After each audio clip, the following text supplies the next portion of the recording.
क्या आपको पता है दोस्तों, एक छोटी सी ट्रिक आपके सेब के पेड़ों को कमजोर से स्ट्रांग और फलों से लदा हुआ बना सकती है। वो भी बिना ज्यादा मेहनत या पैसा खर्च किए। वो ट्रिक है मल्चिंग। हमारे साथ बने रहिए, क्योंकि आज हम आपको बताने जा रहे हैं कि मल्चिंग सेब के पेड़ों के लिए क्यों जरूरी है और इसे सही तरीके से कैसे कर सकते हैं। नमस्कार दोस्तों, स्वागत है आपका हार्मोनिक रूट्स पर, जहां हम पुराना ज्ञान मॉडर्न लाइफस्टाइल के साथ जोड़ते हैं। तो चलिए आज की मल्चिंग की जर्नी शुरू करते हैं। तो दोस्तों, सबसे पहले ये समझते हैं कि मल्चिंग सेब के पेड़ों के लिए क्यों इतनी इंपॉर्टेंट है।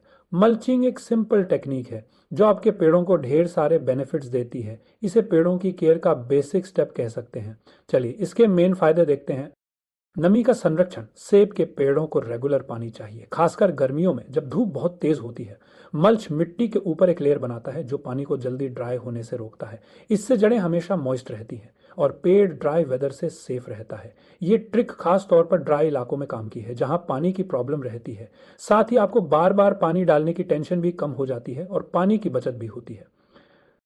खरपतवार पे कंट्रोल। खरपतवार सेब के पेड़ों के लिए हेडेक है। ये पानी और न्यूट्रिएंट्स के लिए पेड़ों से कंपटीशन करते हैं, जिससे ग्रोथ स्लो हो जाती है। मल्च सनलाइट को मिट्टी तक पहुंचने से ब्लॉक करता है, जिससे खरपतवार के सीड्स स्प्राउट ही नहीं हो पाते। इससे आपके पेड़ को फुल न्यूट्रिशन मिलता है और बाग नीट और हेल्दी दिखता है। ग्रोथ भी फास्ट होती है। तापमान का संतुलन। मल्च मिट्टी को गर्मियों में कूल और सर्दियों में वार्म रखता है। सेब के पेड़ों की जड़ें मौसम के उतार चढ़ाव से सेंसिटिव होती हैं। अगर मिट्टी बहुत हॉट या कोल्ड हो जाए तो जड़ों पर स्ट्रेस पड़ता है और पेड़ कमजोर हो सकता है। मल्च एक नेचुरल इंसुलेटर की तरह काम करता है, जो जड़ों को स्टेबल टेम्परेचर देता है। इससे फल ज्यादा आते हैं, खासकर कोल्ड एरियाज में। मिट्टी की फर्टिलिटी में सुधार। जैविक मल्च जैसे वुड चिप्स या पराली समय के साथ सड़ते हैं और मिट्टी में न्यूट्रिएंट्स ऐड करते हैं। यूनिवर्सिटी ऑफ मिनेसोटा एक्सटेंशन के मुताबिक ये स्लो प्रोसेस जड़ों को स्ट्रांग बनाता है और सेब की क्वालिटी बूस्ट करता है। आपको बिग जूसी और टेस्टी सेब मिलते हैं, जो हर बागवान का सपना होता है। ये नेचुरल फर्टिलाइजर की तरह काम करता है, जो मिट्टी को लंबे टाइम तक फर्टील रखता है। मिट्टी को सघन होने से बचाना। भारी बारिश या लोगों के चलने से मिट्टी टाइट हो सकती है। इससे जड़ों को स्प्रेड होने में प्रॉब्लम होती है और उनकी ब्रीदिंग कम हो जाती है। मल्च इस इम्पैक्ट को रिड्यूस करता है और मिट्टी को लूज रखता है। ये हैवी या क्ले मिट्टी वाले बागों में बहुत ज़रूरी है। तने की सुरक्षा। घास काटने वाली मशीन या टूल्स कभी कभी तने को डैमेज कर देते हैं। ये छोटी इंजरीज पेड़ को सिक कर सकती हैं, क्योंकि कीट और बीमारियां आसानी से एंटर कर सकती हैं। मल्च तने के आसपास एक प्रोटेक्टिव जोन बनाता है, जिससे छाल सेफ रहती है और पेड़ की लाइफ बढ़ती है। मल्चिंग सेब के पेड़ों के लिए एक कंप्लीट पैकेज है। ये उनकी हेल्थ, प्रोडक्टिविटी और बाग की ब्यूटी को नेक्स्ट लेवल ले जाता है। मल्चिंग के बेनिफिट्स देखकर आपको अच्छा लगा होगा। अब आगे बढ़ते हैं, क्योंकि इसे सही करना बहुत ज़रूरी है। गलत मल्चिंग से जड़ें सड़ सकती हैं या पेड़ कमज़ोर हो सकता है। चलिए अब देखते हैं कि सेब के पेड़ों की मल्चिंग कैसे करें और इसके लिए क्या क्या ऑप्शंस हैं। मल्चिंग का सक्सेस डिपेंड करता है सही मल्च और सही टेक्निक पर। सेब के पेड़ों के लिए कई टाइप्स के मल्च हैं, ऑर्गेनिक और आर्टिफिशियल दोनों। हम घास, पराली, मल्चिंग मैट्स और बाकी ऑर्गेनिक ऑप्शंस को डिटेल में कवर करेंगे। पहले बेसिक टेक्निक समझते हैं, फिर हर टाइप की खास बातें। बेसिक मल्चिंग टेक्निक में तैयारी के लिए पेड़ के तने के आसपास की मिट्टी क्लीन करें। खरपतवार, पुरानी घास या कचरा रिमूव कर दें। फिर थिकनेस के लिए मल्च को 2 से 4 इंच मोटी लेयर में स्प्रेड करें। ज़्यादा दबाव मत डालें ताकि एयर फ्लो बना रहे। मल्च को तने से 4 से 6 इंच की दूरी के बाद बिछाएं और कैनोपी के सिरे तक फैलाएं। तने के पास बिछाने से मॉइस्चर वहां पहुंच सकता है, जिससे सड़न या कीटों का खतरा बढ़ जाता है। मेंटेनेंस के लिए कुछ महीने बाद जांच करें। अगर मल्च सड़ने लगे तो उसे हटाकर फ्रेश लेयर डालें। अब हर मल्च टाइप की स्पेसिफिक बातें देखते हैं। घास एक इजी और बजट फ्रेंडली ऑप्शन है। अगर आपके पास में सूखी घास पड़ी है तो ये सेब के पेड़ों के लिए परफेक्ट हो सकती है। ये मॉइस्चर होल्ड करती है, वीड्स को स्टॉप करती है और स्लोली सड़कर मिट्टी को नरिश करती है। लेकिन ताज़ी घास अवॉइड करें, ये गीली होकर सड़ सकती है और जड़ों को हार्म पहुंचा सकती है। पराली मतलब धान की सूखी पत्तियां होती हैं, जो राइस फार्मिंग के बाद बचे स्टॉक से बनती हैं।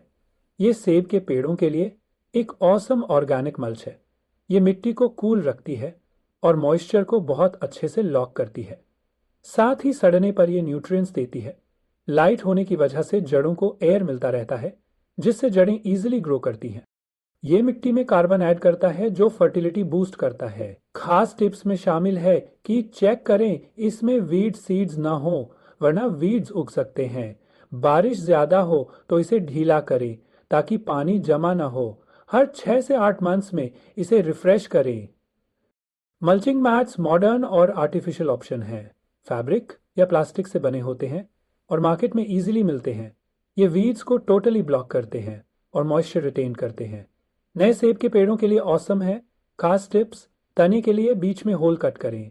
स्टोन्स या मिट्टी से फिक्स करें ताकि उड़े नहीं। 2 से 3 साल में चेंज करें और नीचे मिट्टी को चेक करें। बाकी ऑर्गेनिक मल्च, वुड चिप्स, छाल और ड्राई लीव्स भी अच्छे ऑप्शंस हैं। वुड चिप्स लॉन्ग लास्टिंग हैं और स्लोली न्यूट्रिएंट्स रिलीज करते हैं। छाल डेकोरेटिव लगती है और मॉइस्चर होल्ड करती है। ड्राई लीव्स फ्री मिलती हैं और छोटे पेड़ों के लिए बेस्ट हैं। खास टिप्स: वुड चिप्स फ्रेश ना हो, वरना नाइट्रोजन सोक कर सकते हैं। एक्स्ट्रा पॉइंटर्स में ध्यान रखें कि बहुत मोटी लेयर से बचें। मल्च 4 इंच से ज्यादा नहीं होना चाहिए। वोल्केनो मल्चिंग न करें। तने पर मल्च को ढेर करने से सड़न और कीटों का खतरा बढ़ जाता है। मल्च को पूरे तौलिए में यानी पेड़ की कैनपी के किनारे तक फैलाएं।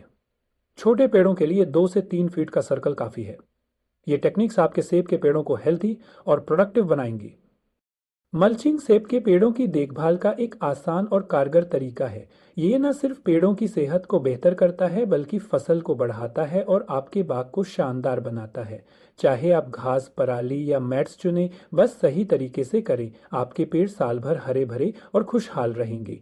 अगर मिट्टी या मौसम को लेकर कोई सवाल हो तो अपने लोकल एक्सपर्ट से ज़रूर सलाह लें। आज का सेशन यहीं पर पूरा होता है, लेकिन ये बस शुरुआत है। अगर आपको ये जानकारी पसंद आई तो लाइक करें, सब्सक्राइब करें और बेल आइकन दबाना न भूलें ताकि हार्मोनिक रूट्स के नए वीडियो आपके पास सबसे पहले पहुंचे।